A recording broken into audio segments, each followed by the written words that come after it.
आज मैं आप लोगों के साथ एक बहुत ही कॉमन डिज़ीज़ जो कि बहुत सारी लड़कियों में पाई जाती है और उसके साथ-साथ बहुत सारी ख़वातीन जो शादी के बाद बहुत से प्रॉब्लम से गुज़र रही होती हैं और ख़ास तौर पे इनफर्टिलिटी का शिकार रहती हैं, उनके लिए ये मेरी वीडियो बहुत ज़्यादा मोटिवेशनल होने वाली है, लाज़मी देखिएगा।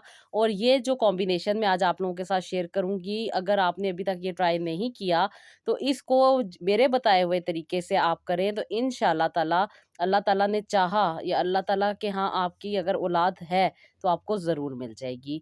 और ये जो मैं आपके साथ आज कॉम्बिनेशन शेयर करूँगी, शायद यही आपके लिए वसीला बन जाए, तो इस कॉम्बिनेशन को ज़रूर यूज़ कीजिएगा। और अगर वो ख़वातीन सुन रही हैं जो कि अल्लाह ताला ने उन्हें औलाद दी हुई है या उनके ख़ानदान में या उनके रिश्तेदारों में या आगे-पीछे जो भी उनकी दोस्त हैं, जो भी उनके अहबाब हैं, उनमें अगर औलाद नहीं है, तो प्लीज़, प्लीज़ ये वीडियो सदका जारिया के तौर पे आप उनके साथ शेयर कीजिएगा। फ्री ऑफ कॉस्ट है, कोई इसके चार्जेज़ नहीं हैं। अल्लाह ताला करे कि अल्लाह ताला उन सब लोगों को औलाद अता करे जो बे-औलाद हैं, और उन लोगों के लिए ज़रूर दुआ किया करें जो हमें हमेशा कहती हैं कि आप ही ज़रूर मेरे लिए दुआ करवाया करें, तो आप लोग ज़रूर कह दिया करें आमीन, क्या पता किसकी आमीन किसके हक में कबूल हो जाए। तो बहुत सारी ऐसी सिस्टर हैं जो पीसीओडीएस का शिकार रहती हैं, क्योंकि ये एक खामोश कातिल है। अंदर ही अंदर जो ये डिज़ीज़ है, औरत को बहुत से प्रॉब्लम में ये डाल देती है, क्योंकि ये इंसानी बीमारी जो है ये जज़्बाती और नफ़सियाती तौर पे है और रूहानी तौर पे भी इसकी बहुत सारी आज़माइश है। जब इंसान के पीरियड इरेगुलर होते हैं तो ख़वातीन में चेहरे पे बाल आने लग जाते हैं, वज़न बढ़ने लग जाता है और उसके साथ-साथ हर जो महीना है उसमें वो मायूस होती जाती हैं। क्योंकि पीरियड्स ना आने की वज़ह से वो समझती हैं कि शायद उन्होंने कंसीव कर लिया है। जब टेस्ट करती हैं तो नेगेटिव आता है, जिसकी वजह से ना सिर्फ दिल टूटता है बल्कि बहुत ज़्यादा मायूसी भी होने लग जाती है। और फिर इंसान इंटरनली बहुत ज़्यादा डाउन होने लग जाता है, और फिर अगर इसका प्रॉपर ट्रीटमेंट ना करवाया जाए, इसे प्रॉपर ट्रीट ना किया जाए, तो ये सिर्फ इनफर्टिलिटी तक महदूद नहीं रहती बल्कि और भी प्रॉब्लम क्रिएट कर देती है, बहुत सारे ऑर्गन्स को भी ये डैमेज कर देती है। तो जी, आज मैं जो आप लोगों के साथ एक रेमेडी भी शेयर कर दूँगी और उसके साथ-साथ एक मेडिकल ट्रीटमेंट भी शेयर करूँगी जो कि बहुत सारी सिस्टर्स ने यूज़ किया। अल्लाह ताला ने उनकी गोद को भर दिया, अल्लाह ताला ने उनको साहिब औलाद कर दिया, और इस तरीके से अगर आप भी लोग यूज़ कर लेंगी तो इंशाअल्लाह ताला अल्लाह ताला आपकी भी मुश्किल को आसानी में बदल देंगे, क्योंकि अल्लाह ताला से माँगी हुई दुआएँ कभी भी रद्द नहीं जाती। अल्लाह ताला हमेशा इंसान को अता करते हैं। पीसीओडीएस जो बीमारी है, इसके लिए एक मेन इंग्रेडिएंट है जो कि मार्केट में अवेलेबल है, बहुत सारे डॉक्टर जो हैं वो रेकमेंड करते हैं। इसलिए कोई भी ट्रीटमेंट या कोई भी चीज़ यूज़ करने से पहले अपने डॉक्टर से ज़रूर मशवरा कर लिया करें, क्योंकि मैं नहीं जानती कि आप में क्या-क्या प्रॉब्लम है। जो लोग मेरे से पर्सनल बात करते हैं उनको तो मैं ज़रूर गाइड कर देती हूँ, उनकी पूरी रिपोर्ट्स देखने के बाद, उनकी पूरी हिस्ट्री लेने के बाद। लेकिन वैसे आप लोगों ने इसे यूज़ नहीं करना। अपने डॉक्टर से, कोई भी आपका डॉक्टर है जिसे आप कंसल्ट करते हैं, तो उससे आपने ज़रूर पूछ लेना है और इस तरीके को अपनी ज़िंदगी में ऐड करना है। तो जी, मेरी जो सिस्टर हैं इनको भी पीसीओडी था जो कि पीसीओडीएस में तब्दील हो गया। इसका एक होती है कोई जो ट्रीटमेंट जब इंसान करवाता है, तो जो पीसीओडीएस होती है उसका ट्रीटमेंट और पीसीओडी जो है उसका ट्रीटमेंट होता एक ही है, चीज़ भी एक ही है, लेकिन जब इस ये ज़्यादा लॉन्ग हो जाता है प्रोसीजर और ये जाने का नाम नहीं लेती, तो फिर जी ये सिंड्रोम कहलाने लग जाता है और इसको सिंड्रोम कह दिया जाता है, जिसकी वजह से इसके आगे एस लग जाता है। और हर बीमारी अल्लाह ताला ने शिफ़ा देनी है, हमारा बिलीव ये है, हमारा काम ये है, और हमें हमेशा इसी बात पे यकीन रखना है कि कुछ भी हो जाए, दुआ जो कर सकती है वो कोई भी दवा नहीं कर सकती। यानी कि दवा भी तभी असर करेगी, मेडिसिन तभी असर करेंगी जब दुआ हम माँगेंगे अल्लाह ताला के यहाँ, दुआ करते रहेंगे तो अल्लाह ताला इंसान को शिफ़ा भी देते हैं, और छोटी से छोटी चीज़ भी इंसान के लिए बहुत ज़्यादा सेहत का बाइस बन जाती है। क्योंकि मैंने जैसे आपको बताया है कि ये नफ़सियाती और जज़्बाती बीमारी है, क्योंकि बहुत सारी ऐसे ये चीज़ें हो रही होती हैं अपने बॉडी में जिसकी वज़ह से इंसान को गुस्सा आ रहा होता है, टेंशन आ रही होती है, एंग्ज़ायटी, डिप्रेशन, और उसके साथ-साथ स्ट्रेस बढ़ता जाता है। और स्ट्रेस जो होता है ये ही सारी वजह होती है हमारी बीमारी को ज़्यादा बढ़ाने में। तो आप जितना ज़्यादा अपने आप को रिलैक्स रखेंगी, अल्लाह ताला से अपने कनेक्शन को स्ट्रॉन्ग रखेंगी, अपनी ज़िंदगी में तस्बीहात को ऐड रखेंगी, अपने माइंड को काम रखेंगी, तो आपको अल्लाह ताला ज़रूर, ज़रूर, ज़रूर नवाज़ देंगे। तो बस ये सोचा करें कि कोई भी बीमारी जो है वो जिस्मानी तौर पे है, तो अगर अल्लाह ताला से दुआ माँग ली जाए, अल्लाह ताला से दुआएँ करते रहा करें, तो ना सिर्फ़ वो चीज़ ख़त्म हो जाती है बल्कि बहुत ज़्यादा पॉज़िटिव इफ़ेक्ट आ जाते हैं। तो जी, वजह यही है कि हर माह जब पीरियड्स नहीं आते, इंसान नाउम्मीद हो जाता है, बहुत सारी टेस्ट की जो रिपोर्ट्स हैं, वो भी नेगेटिव आ रही होती हैं, तो फिर इंसान बहुत ज़्यादा डिसहार्ट हो जाता है। और इन लम्हों में, इन्हीं टाइम पे हमें ये याद रखना चाहिए कि अल्लाह ताला ने हज़रत ज़िक्रिया अलैहिस्सलाम को बुढ़ापे में औलाद अता अता की थी। हज़रत इब्राहीम अलैहिस्सलाम को भी अल्लाह ताला ने बुढ़ापे में औलाद अता की। उसके साथ-साथ बहुत सारे ऐसे वाक़यात हैं, जो हम अक्सर और बेशतर देखते हैं। बहुत सारी ख़वातीन हैं, जिन्होंने काफ़ी एज में जाके उन्होंने कंसीव किया, तो ये अल्लाह ताला की कुदरत होती है कि बहुत सारे ऐसे डर, वहम और चीज़ें जो होती हैं, जिनमें हम फँसे होते हैं, वो जब अल्लाह ताला की तरफ से कून आता है, तो वो सब कुछ नामुमकिन भी मुमकिन हो जाता है।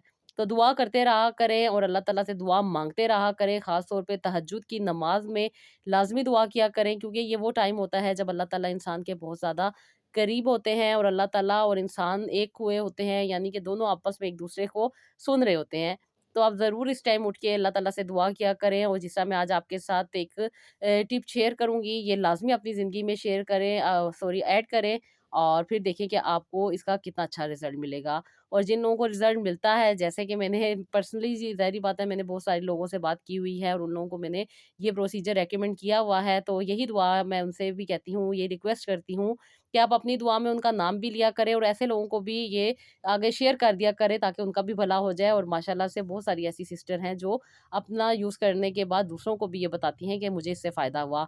हाँ, जब फ़ायदा हुआ करे तब किया करें, ये मैंने हमेशा आप लोगों से कहा है कि फ़ायदा होने पे किया करें। जैसे कि मेरी बहुत सारी सिस्टर्स को फ़ायदा होता है, तो वो आगे शेयर करती हैं, और फिर वो वाली सिस्टर्स जब कॉन्टैक्ट करती हैं, तो अल्लाह ताला का शुक्र है कि उन्हें भी अल्लाह ताला उनकी मुराद से नवाज़ देते हैं। तो बस दुआ करते रहा करें, तरीका होता है, बाकी अल्लाह ताला जब चाहे कुन कह दें, उनके यहाँ तो किसी भी चीज़ की कमी नहीं है, उनके यहाँ तो किसी भी चीज़ की, हम वो कहते हैं ना कि नाउम्मीद नहीं हो सकते, क्योंकि वहाँ से तो सब कुछ मिलता है। अपना यकीन स्ट्रॉन्ग रखा करें, तवक्कुल अल्लाह ताला पे करा करें, और ये तवक्कुल करने का मतलब यही है कि नेगेटिव हो या पॉज़िटिव हो, बस हमने एक्सेप्ट करना है। तो बस आप करते जाएँ और अल्लाह ताला से दुआ करते रहें, इंशाअल्लाह ताला ज़रूर आपकी दुआएँ भी कबूल होंगी। तो जी, ये जो सिस्टर हैं, जिनकी आज मैं स्टोरी आपके साथ शेयर कर रही हूँ, इनकी शादी को 25 साल हो गए थे, और 25 साल के बाद अल्लाह ताला ने इनको साहिब-ए-औलाद किया है, और माशाल्लाह से अभी ये सेकंड टाइम फिर प्रेग्नेंट हैं। तो जी, इन्होंने क्या कुछ किया, कितने ट्रीटमेंट करवाए, किस तरीके से इन्होंने अपनी ज़िंदगी को लेके चला, और 25 साल हो जाने के बाद एक बहुत बड़ा टाइम गुज़र चुका होता है। इंसान अपनी कहते हैं ना कि आधी क्या, जितनी ज़िंदगी है उसमें काफ़ी हिस्सा ज़िंदगी का जी चुके होता है। तो तकरीबन इनकी भी एज जो थी 45 इयर्स हो चुकी थी। कहती हैं कि आप ही, मैं बहुत छोटी थी जब मेरी शादी हो गई थी, और शादी होने के बाद कहती हैं कि पहले भी मुझे कहती हैं कि पीरियड आप ही थोड़े से प्रॉब्लम करते थे।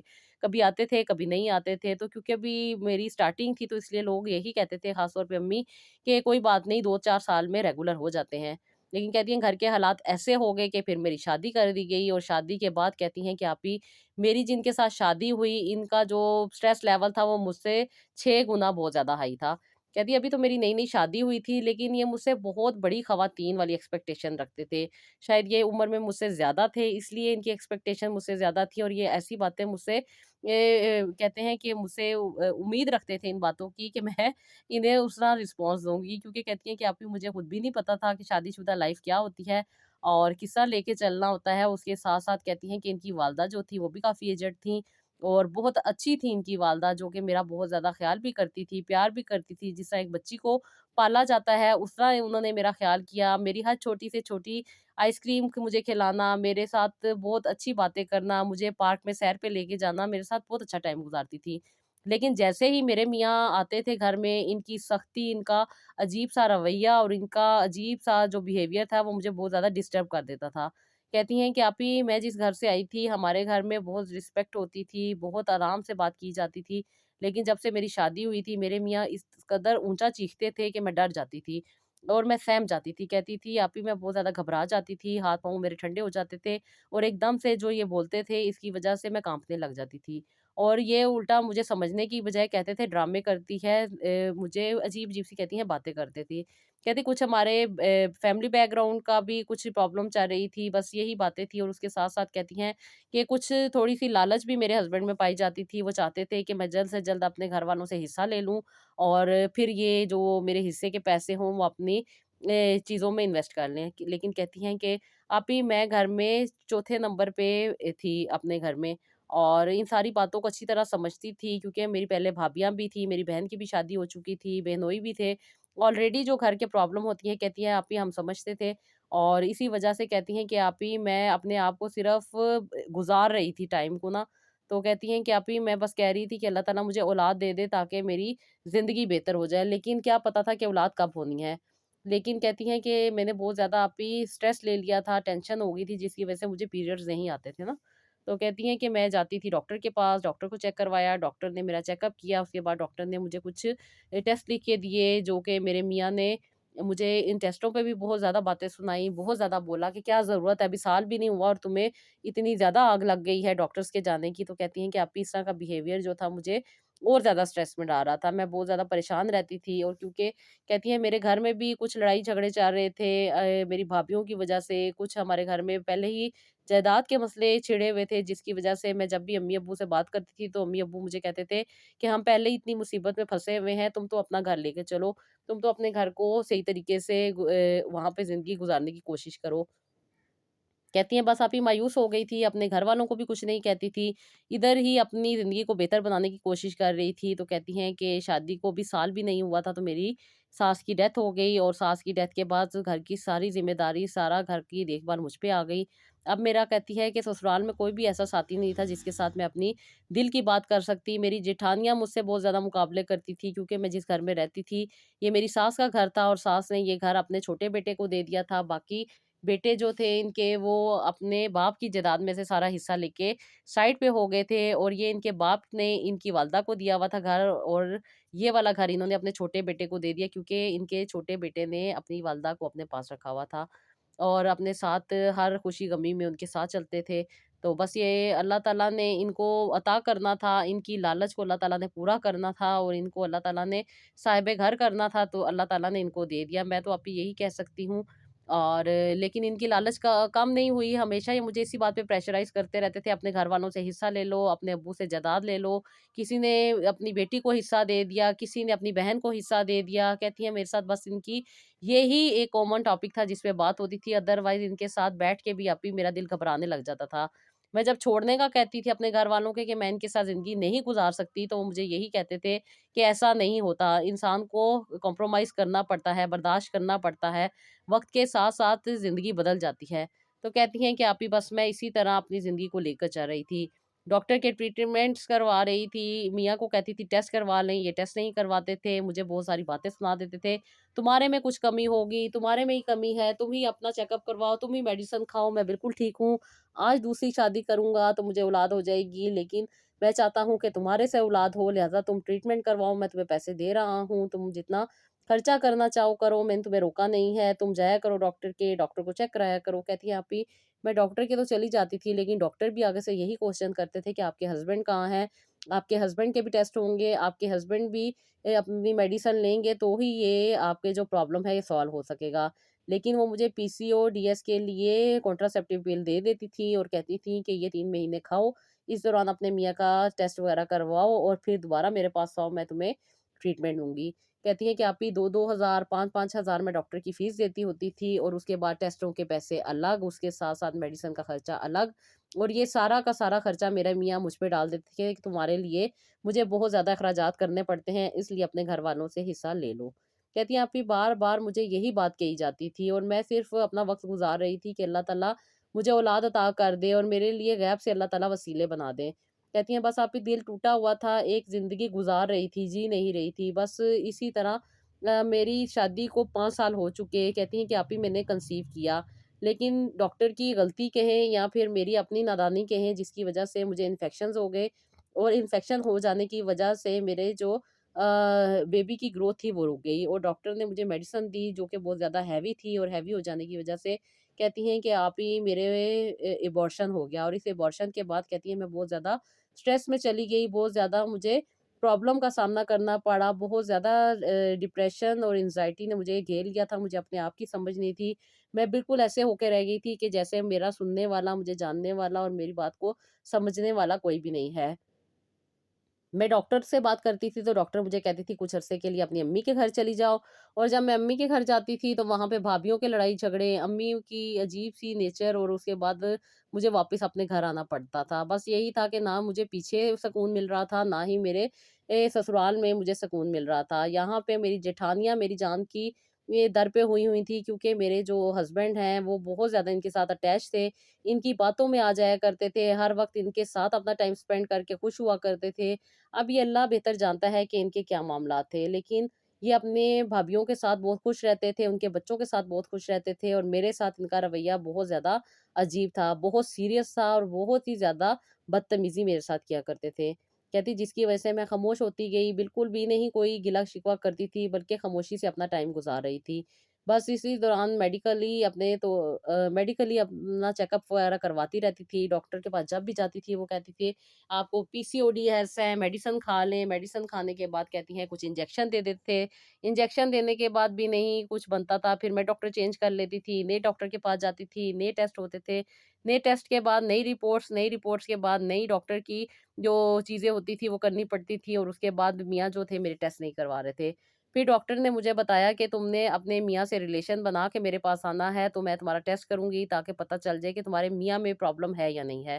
कहती हैं मैंने इसी तरह फ़ॉलो किया, फिर मैं जब डॉक्टर के पास गई तो डॉक्टर ने मेरा टेस्ट किया तो पता चला कि मेरे मियाँ में बहुत ज़्यादा प्रॉब्लम है, क्योंकि इनको इन्फेक्शन है, जिसकी वज़ह से जो स्पर्म की ग्रोथ है वो भी कम है, और उसके साथ-साथ जब हमारा रिलेशन बनता है तो उसके बाद बहुत ज़्यादा इन्फेक्शन मुझे भी आ जाता है, जिसकी वज़ह से मैं काफ़ी ज़्यादा इन्फेक्टेड हो जाती हूँ, और मेरे यूट्रस में कुछ प्रॉब्लम हो जाने की वज़ह से कंसीव भी मैं नहीं कर पाती। फिर डॉक्टर मुझे इस चीज़ का ट्रीटमेंट देते थे, इसका ट्रीटमेंट करवाने के बाद मेरी इम्यूनिटी काफ़ी ज़्यादा डाउन हो जाती थी। फिर कंसीव करने के लिए मेडिसिन खाती थी, और कहती हैं कि अभी मुझे कंसीव नहीं होता था। डॉक्टर ने इसी तरह मुझे बहुत सारी मेडिसिन दी, जिनमें कॉन्ट्रासेप्टिव पिल्स थी, उसके बाद उन्होंने हार्मोनल मुझे मेडिसिन देनी स्टार्ट की, उसके बाद उन्होंने मुझे इंजेक्शन देने स्टार्ट किए, और उसके बाद फिर नए से नए प्रोसीजर स्टार्ट कर दिए। कह रही आप भी मेरी शादी को 10 साल हो चुके थे, ये चीज़ें इसी तरह चलती जा रही थी। प शादी के 5 साल के बाद मैंने कंसीव कर लिया था, लेकिन उस अबॉर्शन के बाद मुझे कंसीव नहीं हुआ। फिर एक दिन कहती हैं कि आप ही मैंने टेस्ट किया तो मुझे ऐसे लगा शायद मैंने कंसीव कर लिया है, क्योंकि मेरी लाइन्स डबल थी। मैं डॉक्टर के पास गई तो डॉक्टर ने मुझे कहा कि आपको ट्विन्स प्रेगनेंसी है।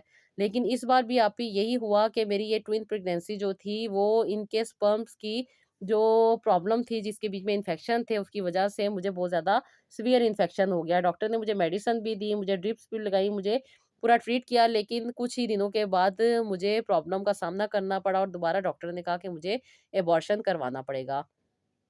मैंने कहती हैं आप ये अबॉर्शन करवा लिया, और उसके बाद दोबारा से डॉक्टर ने मुझे ट्रीटमेंट देने स्टार्ट कर दिए कि नेक्स्ट मैं जल्द से जल्द कंसीव कर सकूँ। 2 साल का मैंने बीच में गैप दिया था, क्योंकि मेरी हालत बहुत ज़्यादा ख़राब थी, बहुत ज़्यादा प्रॉब्लम में थी, इसलिए डॉक्टर ने मुझे कहा था कि अभी हम ट्राई नहीं करेंगे, कुछ अरसा वेट कर लो, क्या पता नेचुरली तुम कंसीव कर जाओ, तो उसके बाद हम ट्राई करेंगे। कहती हैं कि मैंने काफ़ी अरसे आप ही इस चीज़ पे स्टे किया, और मैंने कोई भी मेडिसिन नहीं खाई, बल्कि दुआ करती थी कि अल्लाह ताला मुझे औलाद अता कर दे, लेकिन नहीं हुई।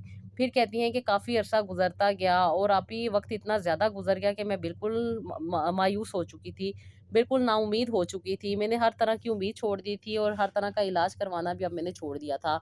लेकिन फिर भी औरत हूँ, वक़्तन-फ़वक़्तन कोई भी कहीं पे कोई इलाज बताता था, मैं चली जाया करती थी। अब की बार डॉक्टर ने मुझे कहा कि अब वो नेचुरली ट्रीटमेंट नहीं देंगे, बल्कि मुझे कुछ प्रोसीजर करवाने पड़ेंगे। कहती हैं सबसे पहले मैंने आप ये आईवीएफ करवाया, और उसके साथ मुझे उसके नेगेटिव रिज़ल्ट मिले, कोई उसका फ़ायदा नहीं हुआ। फिर उसके 2 साल के बाद मैंने आईयूआई, डॉक्टर ने कहा कि अब हम ट्राई करेंगे, क्योंकि मेरे आईवीएफ जो है वो फ़ेल हो चुके थे। उसके भी मुझे कोई पॉज़िटिव रिज़ल्ट नहीं मिले थे, और इतना बड़ा प्रोसीजर करवाने के बाद मैं बहुत ज़्यादा मायूस हो गई थी। हर तरह के ट्रीटमेंट और हर तरह की चीज़ से मेरा दिल हट गया था। लेकिन औरत हूँ, दिल तो चाहता था कि अल्लाह ताला औलाद दे दे, क्योंकि मेरा कोई भी नहीं था, ना ही मेरे वालिदैन मुझे सपोर्ट करते थे, और ना ही मेरा कोई अपना सुनने वाला था, और बस मैं यही चाहती थी कि अल्लाह ताला मुझे औलाद अता कर दे। कहती हैं कि इस एक चीज़ को पाने के लिए मैंने अपनी सारी ज़िंदगी की खुशियाँ, बल्कि अपनी ज़िंदगी ही ख़त्म कर दी थी। ना मैं थी, ना मेरी खुशियाँ थी, बस ज़िंदगी चलती जा रही थी, और मैं भी चलती जा रही थी। कहती हैं कि आपकी शादी को 22 साल हो गए, 22 साल के बाद कहती हैं कि आप ही मैं नाउम्मीद हो चुकी थी, आईवीएफ भी करवा लिए, आईयूआई भी करवा लिए, बहुत सारे ट्रीटमेंट भी ले लिए, हर तरह का इलाज करवा लिया, लेकिन ज़िंदगी में कुछ भी पॉज़िटिव नहीं हो रहा था। जब कंसीव करती थी तो बेबी की ग्रोथ नहीं होती थी, जो कि थ्रू आउट स्टार्टिंग में ही डिफ्यूज़ हो जाती थी। और फिर मैं जब इस प्रॉब्लम से गुज़रती थी तो बहुत ज़्यादा मुझे प्रॉब्लम का सामना करना पड़ता था, क्योंकि मेरी स्ट्रेस लेवल, एंग्ज़ायटी मेरी बहुत ज़्यादा बढ़ जाती थी। बहुत ज़्यादा चिड़चिड़ाहट, बहुत ज़्यादा ज़िंदगी में कहती हैं कि अजीब-सी फ़ीलिंग हो रही थी। बस जीने को दिल ही नहीं करता था और बहुत ज़्यादा परेशान रहा करती थी। कहती हैं, "आप ही मेरी शादी के 22 साल हो चुके थे, जब मैंने यूट्यूब पे बहुत सारी चीज़ें देख रही होती थी, सर्च कर रही होती थी, तो फिर आपकी वीडियो सामने आई। जब मैंने आपकी वीडियो देखी तो मुझे बहुत ज़्यादा दिल में हसरत हुई कि मैं भी क्यों ना आपसे बात करूँ और अपना ट्रीटमेंट करवाऊँ।" कहती हैं कि आपसे पहले आप ही मैंने बहुत सारी सिस्टर को भी देखा था जो आपके साथ स्टोरी शेयर करती हैं और अल्लाह ताला ने उनको साहिब औलाद किया है। आप ही मैंने भी कोशिश की कि मैं आपसे बात कर सकूँ। मैंने आपको मैसेज किया और फिर कि असिस्टेंट ने मुझे आपसे मिलवाया।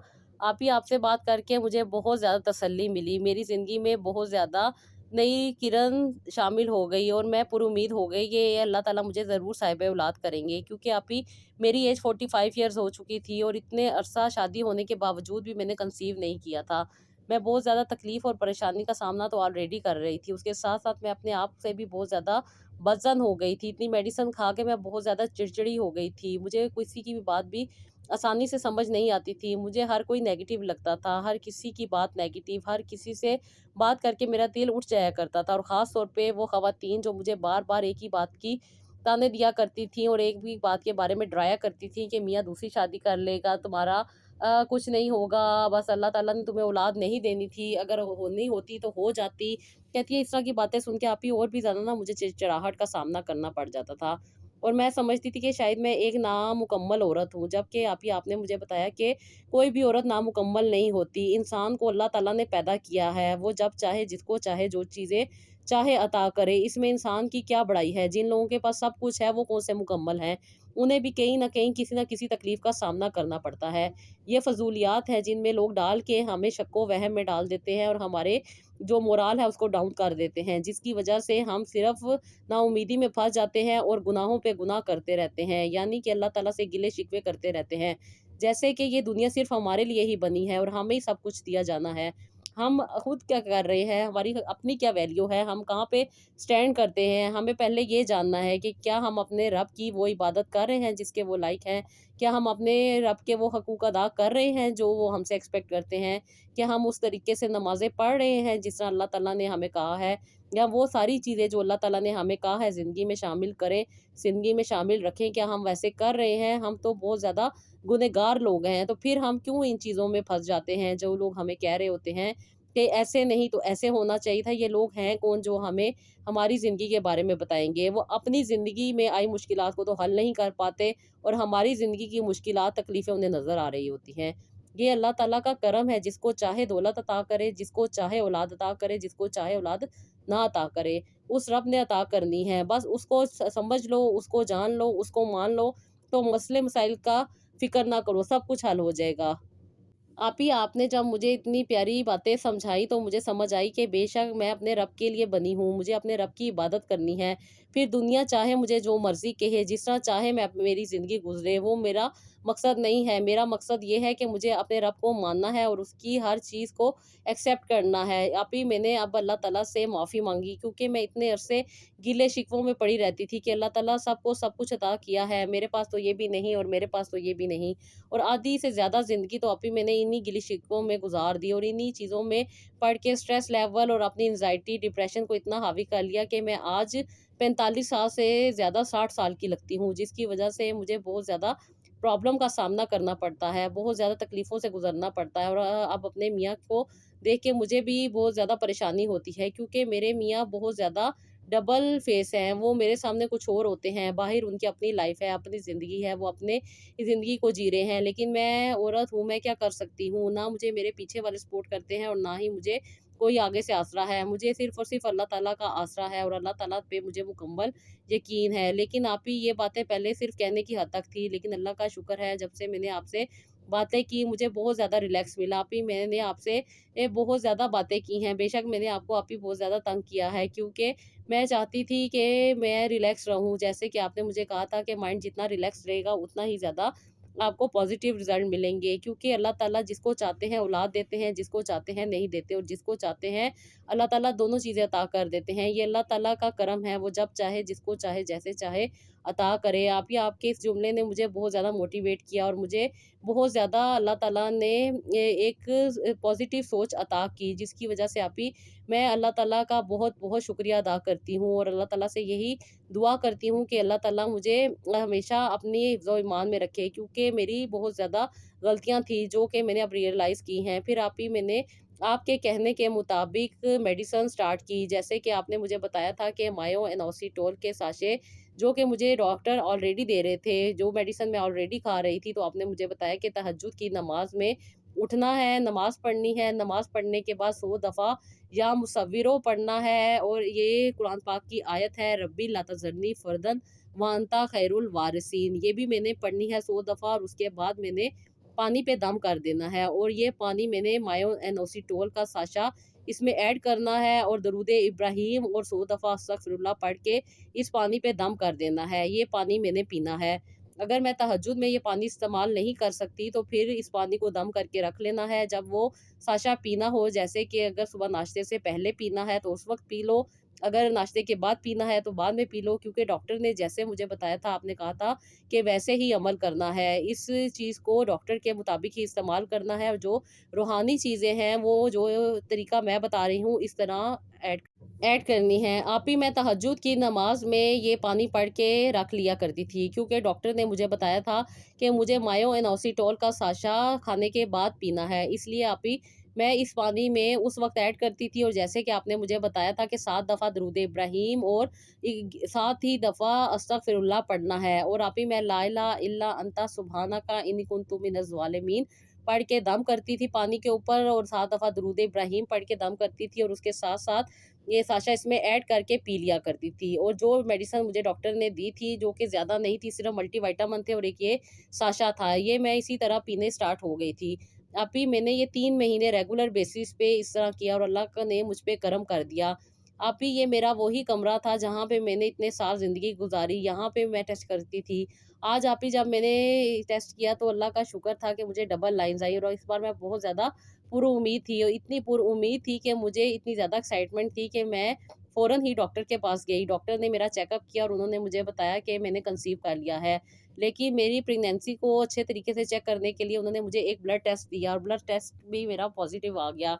अब ये अल्लाह ताला ने मुझ पे करम कर दिया था। जैसा कि मैंने अल्लाह ताला से हमेशा दुआ की, मेरे कॉन्सेप्ट बहुत ज़्यादा क्लियर हो चुके थे। अब मुझे किसी भी किस्म का कोई डर नहीं था। मुझे उम्मीद थी कि मेरा रब चाहेगा तो मुझे ज़रूर साहिब औलाद कर देगा, और इस बार मुझे पूरी उम्मीद थी कि मेरे बच्चे को कुछ नहीं होगा।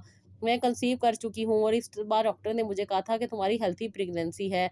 माशाल्लाह से बच्चे की हार्ट बीट भी है। यही आप ही अल्लाह ताला का करम था मुझ पे, और मैंने जब ये सारी चीज़ें देखी और अपने हस्बैंड के साथ शेयर की, तो मेरे हस्बैंड भी काफ़ी खुश हो गए, और मेरे हस्बैंड ने मुझे बहुत ज़्यादा प्रोटेक्ट किया, मेरी बहुत ज़्यादा हिफ़ाज़त की, मेरी बहुत ज़्यादा केयर की। अल्लाह ताला का शुक्र है कि अल्लाह ताला ने मुझे एक प्यारे से बेटे से नवाज़ा है। आप ही इस उम्र में लोग कहते हैं कि इंसान नाउम्मीद हो जाता है, औलाद नहीं होती। 40 साल के बाद कंसीव करो तो बहुत ज़्यादा प्रॉब्लम से गुज़रना पड़ता है, बहुत ज़्यादा तकलीफ़ें होती हैं, बहुत ज़्यादा कॉम्प्लिकेशन आती हैं। लेकिन नहीं, आप ही अल्लाह ताला का शुक्र है कि मुझे किसी भी किस्म की कोई कॉम्प्लिकेशन नहीं हुई। बस यही मैंने मेडिसिन यूज़ की, और इस तरीके से यूज़ की।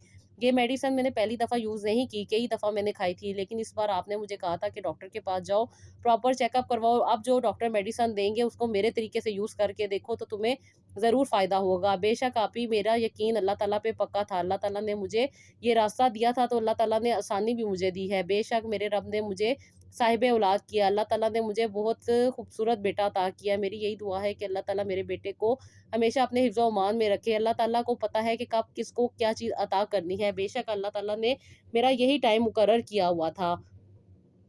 क्योंकि अभी मैं मेंटली तौर पे स्टेबल नहीं थी, लेकिन अब जब मेरे कॉन्सेप्ट क्लियर हुए, मेरा माइंड रिलैक्स हुआ, और ख़ास तौर पे आपसे बात करने के बाद अभी मेरा स्ट्रेस लेवल बहुत ज़्यादा डाउन हो गया। आपसे बात करने से मुझे बहुत ज़्यादा एनर्जी मिली, मुझे बहुत ज़्यादा मोटिवेशन मिली, और मेरी ज़िंदगी में बहुत ज़्यादा आसानी आई। अभी मैंने आपका पर्सनली शुक्रिया अदा किया है। मैं आपको बहुत बहुत बहुत अच्छे तरीके से जानती हूँ। अल्लाह ताला आपकी हर मुश्किल को आसान करे, अल्लाह ताला आपको खुश रखे, अल्लाह ताला आपको सेहत वाली ज़िंदगी अता करे, अल्लाह ताला आपके लिए आसानियाँ करे, और अल्लाह ताला आपको ज़िंदगी में हमेशा हमेशा खुश रखे। आप हमें खुशियाँ दे रही हैं। अल्लाह ताला आपकी भी बहुत ज़्यादा दुआओं को कबूल करे। आमीन सुम्मा आमीन sister, thank you so much, इतनी प्यारी आप मेरे लिए दुआएँ करती हैं। और बस अल्लाह ताला से अपने कनेक्शन को स्ट्रॉन्ग रखें, दुआएँ माँगते रहा करें और अल्लाह ताला से यही दुआ किया करें कि अल्लाह ताला आपको आसानी अता करे, आसानी वाले रास्ते आपके लिए खोल दें।